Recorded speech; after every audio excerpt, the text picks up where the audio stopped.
थोड़ा पानी। दीदी, मुझे चक्कर आ रहे हैं। हिम्मत रख, शायद कोई हमें बचाने आए। धीरे धीरे सभी औरतों के चेहरे पीले पड़ जाते हैं। 4 दिन बीत जाते हैं। अब हालत इतनी खराब हो चुकी थी कि सारी बहुएं अपने अपने कमरों में बेहोश पड़ी थी। उधर पड़ोसनें परेशान होने लगती हैं। कई दिनों से बहुएं खिड़की पर दिखाई नहीं दी, ना कोई इशारा ना कोई आवाज। आखिर हुआ क्या है? कहीं उन लोगों ने बहुओं के साथ कुछ बहुत गलत तो नहीं कर दिया? पड़ोसनें खिड़कियों के पास जाकर अंदर झांकने लगती हैं और जैसी उनकी नजर अंदर पड़ती है उनके होश उड़ जाते हैं। हे भगवान! सारी बहुएं अपने अपने कमरों में बेहोश पड़ी हुई थी। उनके चेहरे पीले पड़ चुके थे, होंठ सूख चुके थे और उनमें हिलने तक की ताकत नहीं बची थी। ये लोग बहुओं को मार डालेंगे। अब अगर हमने कुछ नहीं किया तो बहुत देर हो जाएगी।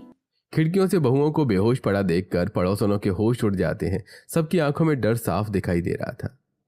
अब और देर की ना तो ये लोग बहुओं को मार डालेंगे। तुरंत पुलिस को फोन लगाओ, अभी के अभी। हाँ, अब ये मामला हमारे हाथ से बाहर जा चुका है।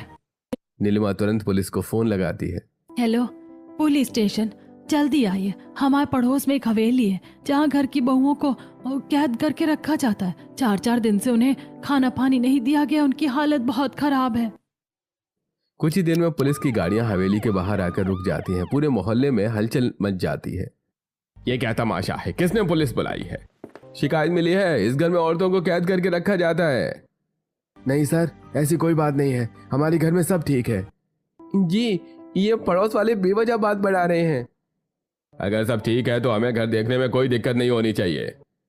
पुलिस घर के अंदर जाती है। जैसे ही पुलिस अंदर पहुंचती है वो पूरा घर देखकर हैरान रह जाती है। अरे सर, ये घर है या जेल? हर तरफ लोहे की सलाखें, सेंसर वाले दरवाजे, मजबूत ताले, खिड़कियों पर मोटी ग्रिल। आखिर ये सब क्या है? तुम लोगों ने पूरा घर पिंजरा बना रखा है। तभी पुलिस अलग अलग कमरों में जाकर देखती है। अरे सर, जल्दी आइए। सारी बहुएं अपने अपने कमरों में बेहोश पड़ी थी। पानी। दीदी, हमें बाहर निकाल दो। उनके चेहरे पीले पड़ चुके थे, आंखों के नीचे काले घेरे, शरीर पर चोटों के निशान। तुरंत एम्बुलेंस बुलाओ। सभी बहुओं को तुरंत अस्पताल ले जाया जाता है। डॉक्टर उनकी हालत देखकर हैरान रह जाते हैं। देखिए, इन लोगों ने कई दिनों से ठीक से खाना पानी नहीं लिया है। शरीर में बहुत कमजोरी है। अगर थोड़ी देर और हो जाती तो जान भी जा सकती थी। मेरी बहुएं, हे भगवान, अब इन बच्चियों को बचा लेना। कुछ दिनों तक इलाज चलने के बाद धीरे धीरे सारी बहुएं ठीक होने लगती हैं। जब बहुएं अस्पताल से वापस आती हैं तब पुलिस उन्हें खुद हवेली तक लेकर आती है। अब पुलिस पूरे मामले की तहकीकात शुरू करती है। पुलिस जब बहुओं को ध्यान से देखती है तो उनके शरीर पर जगह जगह चोटों के निशान थे, चेहरे पर उदासी और आंखों के नीचे डार्क सर्कल्स। सर, ये लोग किसी कैदी से कम नहीं लग रही हैं। बेटा, अब डरने की जरूरत नहीं है। जो सच है वो हमें साफ साफ बताओ।